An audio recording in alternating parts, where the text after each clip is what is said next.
Hi, I'm Amanda. Before I tell you my crazy story, please like and subscribe. I was 5 when I realized my parents were famous for all the wrong reasons. They were rich lawyers who were known for defending the bad guys. People in the neighborhood hated us and would leave horrible notes, throw stink bombs, or trash in our driveway almost every day. Ew, someone put cat poop on the doorstep. Just wipe it off, Amanda, and don't disturb us. We're in the middle of something important. You're playing with toys, Mom. Ugh, I feel sick. These are not toys. That's a limited edition Batmobile. Yeah, that's another thing. Mom and Dad were obsessed with collecting action figures and were oddly secretive about it. They even had a secret room where they kept their toy collection, and no one was allowed to enter it. And I was not allowed to tell anyone about their crazy hobby, which I couldn't even if I wanted to because no one at school talked to me. Every time my parents would win a case, kids would drive me crazy with sly comments. Who knew people could stoop so low for money? My dad always said they were creepy. Oh yeah? Did he also tell you that your breath smells like poop? No? Well, then he isn't as honest as you think, because you stink! I hated it, but I wasn't gonna let them tear me down. So I put all my focus into perfecting my art. By 11th grade, I could draw portraits in under 2 minutes. When I won the junior art competition, I begged Mom to take me to a fancy dessert place. But 5 minutes into it, she started getting jittery. Oh my God, I gave birth to a sloth. Could you please hurry up? Jeez, Mom, what's the rush? I'll get brain freeze. There's an auction online for a rare Iron Man figure that I can't miss, so eat faster. I tried, but Mom kept glancing at the phone, and it made me anxious. After a while, she told me to take the bus and just left. At least I could eat in peace now. Just as I was leaving, I saw a girl my age staring at the food displayed in the shop. Hey there, do you want something? Leave me alone. I don't need your charity. The girl pushed me and I fell flat on my butt. Worst celebration ever. The next day in class, the teacher walked in with someone. It was the girl from the dessert shop. Her name was Sophie and she was wearing the same clothes as yesterday. She sat next to me but didn't say a word. She smelled like a blown out match. But later in the cafeteria, she walked up to me with a stern face. Why are you staring at me? And what's that you're making? Oh my God, is that me? Yeah. I just like the background and the light, so no one has ever sketched me before. You're really good. Can I keep it? Of course. Sophie and I got talking, and it turns out she was actually really sweet. She told me her dad worked abroad and she lived with her aunt here. I miss him, but it's not all bad. Well, I live with my parents, and trust me, you're not missing out on anything. We started hanging out, and I was glad to have finally made a friend. One time in class, I'd just gone out to grab something when I saw Sophie going through my art journal. Hey, no one's allowed to see that. You have a whole comic book planned out? You'll get this published, right? No, it's just random scribbling. Well, your call. But I think the world needs to know how talented you are. Sophie's words encouraged me, and I took a week to make some edits before finally submitting it to a big comic publisher. I waited a month, but I got no response. It was a long shot anyway.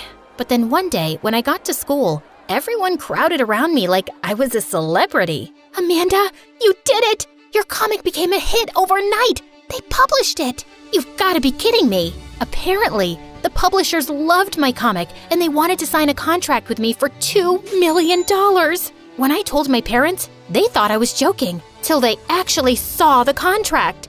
I didn't know you could draw like that, Amanda. You would notice if you weren't so busy playing with your toys. After that, my parents started giving me a lot more attention. They got me a new sketching set and would spend hours discussing ideas, which were mostly useless. You should make your own superhero who can make frogs rain from the sky. Imagine having an action figure like that. How cool would that be? Yeah, no thanks. I'll figure out something. But in reality, I was struggling to come up with ideas. With the publishers on my back asking for a new manuscript, the pressure was building. One day, I invited Sophie over to help me out. We brainstormed for hours, but my mind was just blank. I'm tired and starving. Stay here. I'll bring some snacks. I rushed downstairs, but when I came back, Sophie wasn't around. I kept searching for her till I saw her in Mom and Dad's secret room. Whoa, I didn't know you liked superheroes this much. Yeah, it's for inspiration. Come on, let's watch some MSA. Maybe that'll help with ideas. But just as we turned, Sophie's arm hit one of the figures and it crashed loudly. Within seconds, I could hear Mom screaming as she came running. What did you do? Do you know what that's worth? I'm sorry, ma'am. I didn't do it You're sorry? Who's going to pay for this? Your dad? Sophie turned red before bursting into tears, and then she left. You can't scream like that at my friend, Mom! Your friend just ruined something precious. That's it. No more bringing friends over. She's literally the only person who talks to me. God, all this over a dumb toy? You guys are the worst! I stormed off to my room and called Sophie to apologize, but she didn't answer. And when she didn't turn up for school the next day, I pulled a few strings and got her home address. And I was stunned to see that she lived in a mansion. Why did she act poor then? Amanda, what are you doing here? I just wanted to check up on you. I didn't know you were so rich. I'm not. My aunt is. Listen, I am so sorry about Mom. My parents get crazy about those action figures. Seriously, they love them more than they love me. Don't ask me why. Wait, those aren't yours? Your parents collect those toys, like kids? Are they crazy? Sophie suddenly burst out laughing, and I felt a bit angry. I know it's weird, but they're not crazy. I just came here to apologize. I'll leave. I'm sorry, I didn't mean it like that, but look at the bright side. This is the perfect comic book material. I'm sure it wasn't easy growing up with them, so why don't you write about that? I have to agree. My life is kind of like a roller coaster. So use it. Also, do you think we can move past this whole thing? In a heartbeat. I started working on the new comic based on my childhood. I changed the names and made a few things different just so no one would know it was a true story. And when I gave it to the publishers after a month, they loved it and wanted to release it immediately. I was super happy. But then a week later, I came home to find my parents with my manuscript. How did you get that? We have connections. What were you thinking? Dragging your parents through the dirt like this? You can't write anything without running it by us. Surely we told you that. 1, no you didn't. And 2, that's ridiculous. Please give that back to me. Nuh-uh. You're talking all about your childhood with your weird parents obsessed with their toys? You can't publish this, do you understand? No, I don't. And also, I don't understand why you'd neglect your own child for dumb toys. And why you won't stop fighting for criminals. Because they pay the big bucks, okay? And we can feed you, afford your expensive school, and art supplies. I don't care about your money. I can make my own. Now please, give me back my drawings. But they simply turned around and left with the manuscript. I spent days searching for it everywhere, except the secret room. After Sophie broke one of their pieces, they'd changed the locks. I was still thinking about how to get in there when the next day at school, Sophie came running, panicked. OMG, Amanda, you've got to see this. She showed me the news about a gang the police were after who smuggled illegal substances worth millions in action figures. I was speechless. Do you think your parents could be involved? I don't know. I know they're weird, but I don't think they're criminals. But they're always so jumpy and secretive about the action figures. Of course they're hiding something. We have to tell the police. Just slow down, will you? I need to think about this. I couldn't just call the cops on my parents.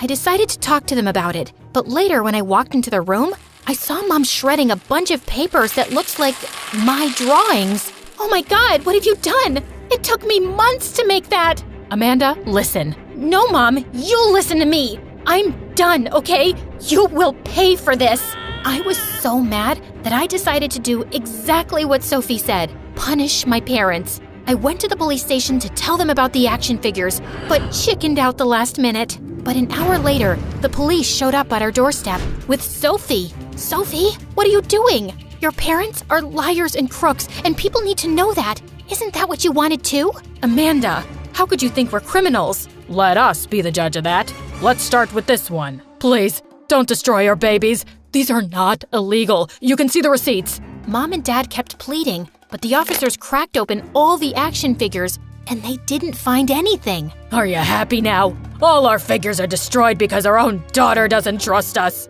How can I? You're always so weird about a bunch of toys. So much that you forgot you had a real daughter who needed you. That's not true. And for the last time, these are not just toys. They were the rarest, limited edition collectibles worth a fortune. We didn't want someone to rob us or even ruin them out of spite. There are plenty of people who hate us. That's why we always told you to keep it a secret. Shut up! How is this possible? You're guilty! I just know it!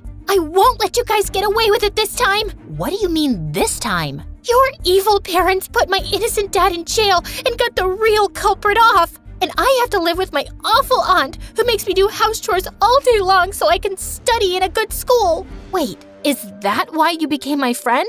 Because you wanted to get back at my parents somehow? Well, yes, but then I saw how different you were from your family and… That doesn't matter. You still lied to me. And Mom, Dad, is it true? Did you really put her dad in jail? We don't know who her dad is. We fight so many cases and putting people in jail is what we do. You guys are heartless. Maybe you're not criminals, but you have committed some pretty big blunders. You've ignored me all my life and never cared about how your jobs or hobbies affected me. You've even destroyed my comic that I worked so hard on. Your comic is in my office. What you saw that day was some useless drawings I found in my drawer. I tried to tell you, but you were so melodramatic, like always. I'll give you that dumb thing back. That doesn't make anything right. And you know what? I'm done with you. All of you.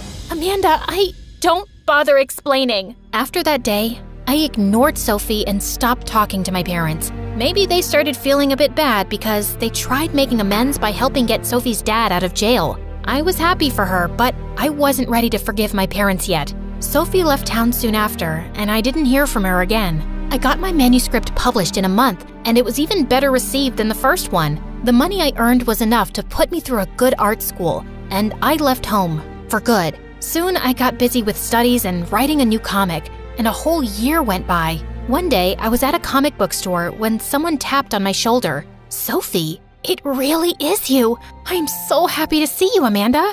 Sophie, you look so different. What are you doing here? I work here now. We moved to this town after Dad got out, and we're doing well for ourselves. Listen, Amanda, I wanted to call you a long time ago, but I didn't know if you'd talk to me. What I did was wrong. I was angry and foolish, and you didn't deserve that. Dang right I didn't. But who could blame you, honestly? My parents destroyed your family, so I get why you were so angry. Does that mean you're not mad at me? Maybe a little, but not as much. Let's talk more over coffee? Sounds good to me.